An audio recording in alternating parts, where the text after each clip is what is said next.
來看印度東部比哈爾邦一間神廟舉辦印度教儀式，所部受告講，在辦到一半，現場電火條紙熊倒去，現場幾啊千人是驚到四界走，人打死人，發生嚴重意外，上無造成7個人死亡。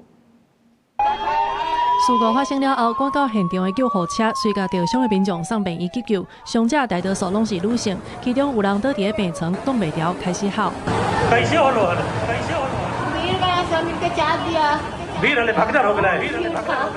這場意外發生在印度東部比哈爾邦的一座神廟，迄當陣信眾擺甲落長，準備要拜印度教的神靈釋婆，沒想到現場所有電火條倒去。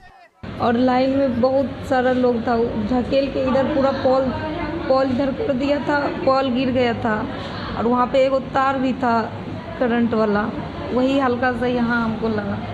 फिर हम दब के बेहोश हो गए, तो फिर हमको नहीं पता है कि